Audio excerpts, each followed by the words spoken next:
Video like जरूर कर लीजिए और ऐसे वीडियो लगातार फ्री में पाने के लिए चैनल को तुरंत सब्सक्राइब कर लीजिए और बेल आइकन को जरूर टैप कर लीजिए ताकि आगे भी सारे वीडियो आपको मिलते रहे। यूट्यूब में फॉलो करते हैं तो प्लीज ये वाला फ्री टेलीग्राम चैनल जरूर ज्वाइन कर लीजिएगा, सारे नोटिफिकेशन सारे अपडेट यहीं पे आते हैं।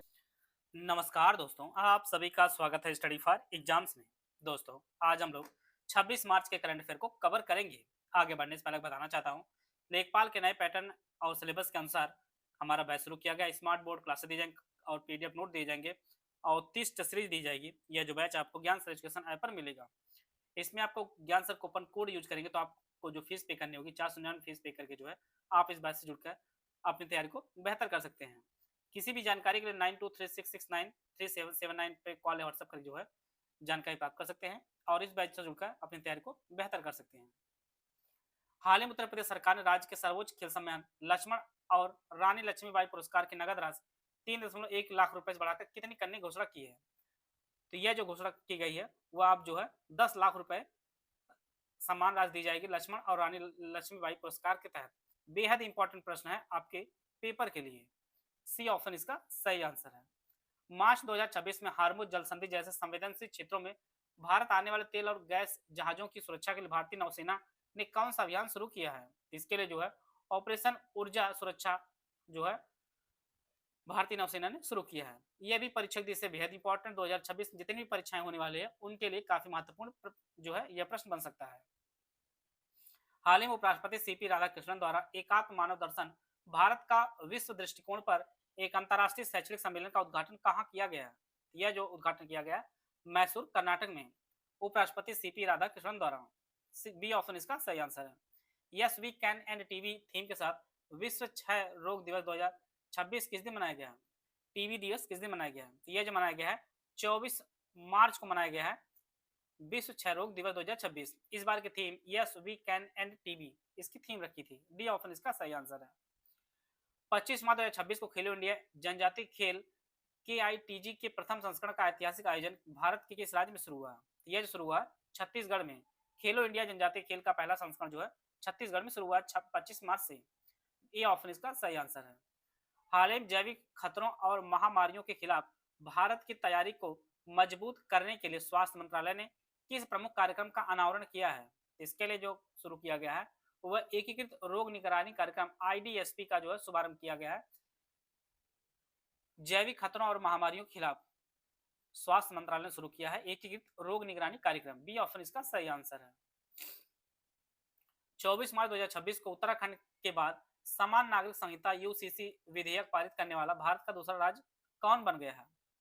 तो अब बना है आपका गुजरात बना है। पहले जो है समान नागरिक संहिता को उत्तराखंड ने शुरू किया है, अब जो है गुजरात ने भी पारित कर दिया है। सी ऑप्शन इसका सही आंसर है। मार्च 2026 में राष्ट्रीय महिला आयोग NCW ने देश भर में महिला डिजिटल सुरक्षा जागरूकता अभियान शुरू करने के लिए किस प्रमुख कॉलर ID कंपनी के साथ समझौता किया है। यह समझौता किया है यह ट्रू कॉलर से द्वारा जो है समझौता किया है राष्ट्रीय महिला आयोग ने महिला डिजिटल सुरक्षा जागरूकता अभियान के लिए। बी ऑप्शन इसका सही है। स्विस कंपनी IQ एयर द्वारा हाल में प्रकाशित विश्व वायु गुणवत्ता रिपोर्ट 2025 में भारत को दुनिया सबसे प्रदूषित देशों की सूची में कौन सा स्थान प्राप्त हुआ है। तो भारत का स्थान जो है छठा मिला, जो बेहद खराब है भारत की रैंकिंग। पाकिस्तान दुनिया के सबसे प्रदूषित देशों की सूची में जो है शीर्ष पर रहा और उसके बाद बांग्लादेश, तजाकिस्तान, चाड, कांगो लोकतांत्रिक गणराज्य का स्थान है। हम लोग बहुत पीछे नहीं है, हम लोग भी इन्हीं के पीछे छठे स्थान पर है। सी ऑप्शन इसका सही आंसर है। क्षेत्रीय हवाई संपर्क को बढ़ावा देने के लिए केंद्रीय मंत्रिमंडल ने संशोधित उड़ान योजना को कितने वर्षों की अवधि के लिए आगे बढ़ाने की मंजूरी दी है। यह जो मंजूरी दी गई है ये 10 वर्ष बढ़ाने के लिए 2026-27 से लेकर 35-36 तक जो है इसकी अवधि को बढ़ा दिया गया है। नरेंद्र मोदी की अध्यक्षता में केंद्रीय मंत्रिमंडल ने भारत सरकार के बजटीय सहयोग से 28,840 करोड़ रुपए के कुल परिव्यय के साथ वित्त वर्ष 2026-27 में वित्त वर्ष 2035-36 तक जो है 10 वर्षों की अवधि के लिए क्षेत्रीय कनेक्टिविटी योजना संशोधित उड़ान के शुभारंभ और कार्यान्वयन को मंजूरी दे दी है। सी ऑप्शन इसका सही आंसर है। मार्च 2026 में भारत के स्टार्टअप इकोसिस्टम को मजबूत करने और डिजिटल भुगतान समाधान प्रदान करने के लिए हाल ही में उद्योग और आंतरिक व्यापार संवर्धन विभाग ने किस प्रमुख फिनटेक कंपनी के साथ एक समझौते ज्ञापन MOU पर हस्ताक्षर किए हैं। यह जो है रेसपे के साथ समझौता हुआ है। इसका जो ऑप्शन ए है वो आपका सही आंसर है। रसायन एवं उर्वरक मंत्रालय के सहयोग से 27 मार्च 2026 को 9वें फार्मामेड 2026 का आयोजन निम्नलिखित में से किस शहर में किया जाएगा? यह जो किया जाएगा नई दिल्ली में। 9वें फार्मामेड 2026 का आयोजन नई दिल्ली में किया जाएगा। बी ऑप्शन इसका सही है। मार्च 2026 में एआई कंपनी ओपन एआई ने किसे अपने एशिया प्रशांत एपेक क्षेत्र का नया प्रबंध निदेशक नियुक्त किया है? यह जो है किरण मणि जी हैं, इन्हें जो है ओपन एआई ने एशिया प्रशांत क्षेत्र का नया प्रबंध निदेशक नियुक्त किया। डी ऑप्शन इसका सही है। हाल ही में प्रमुख क्रेडिट रेटिंग एजेंसी एनएसएनपी ग्लोबल रेटिंग ने वर्ष 2026-27 फाइनेंशियल ईयर 27 के लिए भारत के सकल घरेलू उत्पाद जीडीपी के वृद्धि दर का अनुमान संशोधित कर कितना कर दिया है? अब जो है 7.1 कर दिया है भारत की जीडीपी की वृद्धि दर को। सी ऑप्शन इसका सही आंसर है। बुनियादी ढांचा विकास में पारदर्शिता और अंतर एजेंसी समन्वय को बढ़ाने के लिए सड़क परिवहन और रेल मंत्रालय ने हाल ही में कौन से नए पोर्टल की शुरुआत की है? यह इसका नाम प्रिज्म एसजी पोर्टल है। बुनियादी ढांचा विकास में पारदर्शिता और अंतर एजेंसी समन्वय को बढ़ाने के लिए सड़क परिवहन और रेल मंत्रालय ने जो है प्रिज्म एसजी पोर्टल लॉन्च किया। बी ऑप्शन इसका सही आंसर है। नशा मुक्त विद्यालय नामक 3 वर्षीय कार्य योजना मुख्य रूप से किन दो मंत्रालयों की एक संयुक्त और प्रमुख पहल है? तो यह जो पहल है वह शिक्षा मंत्रालय और गृह मंत्रालय जो है एक प्रमुख पहल है। नशा मुक्त विद्यालय नामक 3 वर्षीय कार्य योजना जो है यह शिक्षा मंत्रालय और गृह मंत्रालय की प्रमुख योजना पहल है। सी ऑप्शन इसका सही है। 26 से 29 मार्च 2026 तक विश्व व्यापार संगठन डब्ल्यूटीओ के 14वें मंत्री स्तरीय सम्मेलन का आयोजन किस देश में किया जा रहा है? तो जिसका जो आयोजन है कैमरून में किया जा रहा है। डब्ल्यूटीओ के 14वें मंत्री स्तरीय सम्मेलन का जो आयोजन कैमरून में किया जा रहा है। बी ऑप्शन इसका सही है। हाल ही में किस भारतीय एरोस्पेस स्टार्टअप ने दुनिया के पहले पूर्णतः 3D प्रिंटेड बूस्टर इंजन का सफलतापूर्वक परीक्षण करके इतिहास रच दिया है? यह जो इतिहास रचा गया है यह अग्निकुल कॉस्मोस के द्वारा किया गया है। दुनिया के पहले पूर्णतः 3D प्रिंटेड बूस्टर इंजन का सफलतापूर्वक परीक्षण जो है अग्निकुल कॉस्मोस ने किया है। ये ऑप्शन इसका सही है। हाल ही में टेस्ला के सीईओ एलन मस्क ने टेराफैब नामक एक विशाल सेमीकंडक्टर निर्माण सुविधा कहां स्थापित करने की घोषणा की है?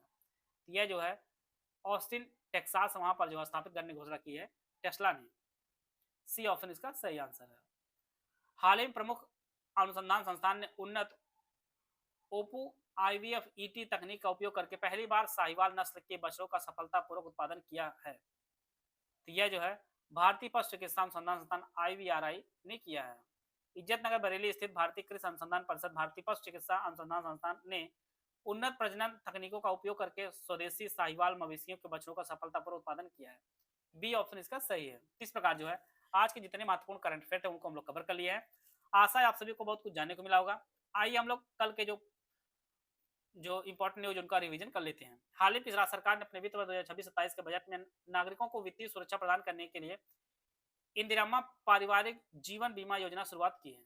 यह जो है तेलंगाना शुरुआत की है। मार्च 2026 में कृष्ण कुमार ठाकुर के किस प्रमुख नवरत्न कंपनी निदेशक के रूप में कार्यभार संभाला? तो यह जो राष्ट्रीय खनिज विकास निगम का जो कार्यभार संभाला। हाल ही में केंद्रीय पर्यावरण मंत्री भूपेंद्र सिंह ने किस शहर में भारतीय वन्यजीव संस्थान WII की 27वीं वार्षिक आम बैठक की अध्यक्षता की है? यह जो है देहरादून में उन्होंने की है। हाल ही भारत सरकार ने छोटे उधारकर्ताओं की सहायता करने और सूक्ष्म वित्त क्षेत्रों में वित्तीय तनाव को कम करने के लिए किस नई योजना का शुरुआत की है? यह जो है सूक्ष्म वित्त संस्थानों के लिए क्रेडिट गारंटी योजना 2.0 शुरू की है। जलवायु कार्रवाई और ग्रीन फाइनेंस को बढ़ावा देने के उद्देश्य से 9 से 12 मार्च तक प्रकृति 2026 शिखर सम्मेलन का आयोजन कहाँ किया गया है? इसका जो आयोजन नई दिल्ली में किया गया है। 7 साल के लंबे अंतराल के बाद भारत सरकार जून 2026 से किस दर्रे के माध्यम से चीन के साथ सीमा व्यापार फिर से शुरू करने जा रही है? यह जो लिपुलेख दर्रा है उसके माध्यम से शुरू होगा। समुद्री सुरक्षा को मजबूत करने के लिए भारतीय नौसेना द्वारा 3 अप्रैल 2026 को विशाखापट्टनम में किस नए स्टील फ्रिगेट का कमीशन किया जाएगा? तो यह जो INS तारागिरी को जो है कमीशन किया जाएगा। हाल ही भारत सरकार द्वारा नागरिकों को नए आयकर अधिनियम 2025 के बारे में जागरूकता करने के लिए किस राष्ट्रीय अभियान की शुरुआत की है? तो प्रारंभ 2026 की शुरुआत की गई है। जनजातीय और जातीय समुदायों के विकास को बढ़ावा देने के लिए 20 मार्च 2026 को भारत ने किस देश साथ नई दिल्ली में एक उच्च स्तरीय मंत्री स्तरीय बैठक का आयोजन किया है? तो यह जो वियतनाम के साथ किया है। विश्व मौसम विज्ञान दिवस प्रतिवर्ष दुनिया में कब मनाया जाता है? यह आपके प्रत्येक 23 मार्च मनाया जाता है। भारत में प्रतिवर्ष 23 मार्च मनाए जाने वाले शहीद दिवस पर किन 3 महान स्वतंत्रता सेनानियों के सर्वोच्च बलिदान को श्रद्धांजलि दी जाती है? तो भगत सिंह, राजगुरु और सुखदेव के। हाल ही में नई दिल्ली में राष्ट्रीय एआई कौशल पहल माई web in built TV tuner और एडवांस इलेक्ट्रॉनिक प्रोग्राम गाइड का शुभारंभ किसने किया? तो यह जो है अश्वनी वैष्णव जी ने किया। हाल ही में T20 अंतर्राष्ट्रीय क्रिकेट के इतिहास में शतक लगाने वाले दुनिया की सबसे कम उम्र की क्रिकेटर कौन बन गई? तो यह जो है फैनी इतागु सिमानिंडे बनी है। बुनियादी ढांचे को मजबूत करने के लिए एनएचआई ने उत्तर प्रदेश के किस शहर हेतु 15 किलोमीटर लंबे दक्षिण पूर्व बाईपास के निर्माण को मंजूरी दी है? तो यह जो है आजमगढ़ के लिए किया है। हाल ही में कुल 8,931 दिनों का कार्यकाल पूरा करके भारत के इतिहास में सबसे लंबे समय तक सेवा देने वाले निर्वाचित सरकार प्रमुख, जिसमें आपके मुख्यमंत्री और प्रधानमंत्री दोनों जोड़ा जाएगा, तो यह बन गए हैं नरेंद्र मोदी जी। हाल ही में स्ट्राइक ट्रैक्स 2026 रैंकिंग के अनुसार दुनिया के शीर्ष 30 हवाई अड्डों की सूची में शामिल होने वाला भारत का एकमात्र हवाई अड्डा कौन बन गया? तो यह जो इंदिरा गांधी अंतर्राष्ट्रीय हवाई अड्डा नई दिल्ली बन गया है। ग्लोबल टेररिज्म इंडेक्स 2026 में भारत को कौन सा स्थान प्राप्त हुआ है? तो यह जो है 13वां स्थान प्राप्त हुआ है। हाल ही में किस खिलाड़ी को फरवरी 2026 के लिए ICC men's player of the month का अवार्ड दिया गया है? तो यह साहिबजादा फरहान को दिया गया है। हाल ही में किस देश के मशहूर डिफेंडर निकोलस ओटमेंडी ने 2026 विश्व कप के बाद अंतर्राष्ट्रीय फुटबॉल से संन्यास लेने की घोषणा की है? यह जो है अर्जेंटीना से संन्यास लेने की घोषणा की है। सॉरी, अर्जेंटीना के हैं। निकोलस ओटामेंडी जो है अर्जेंटीना के हैं। हाल ही में 88 वर्ष की आयु में सिरु कुमरे के गोविंद भट्ट का निधन हुआ है। यह जो है यक्षगान के गायक और कलाकार थे। तो इस प्रकार जो है आज के जो महत्वपूर्ण करंट अफेयर थे उनको कवर कर लिए हैं। मिलते हैं स्टूडेंट, तब तक जय हिंद, जय भारत।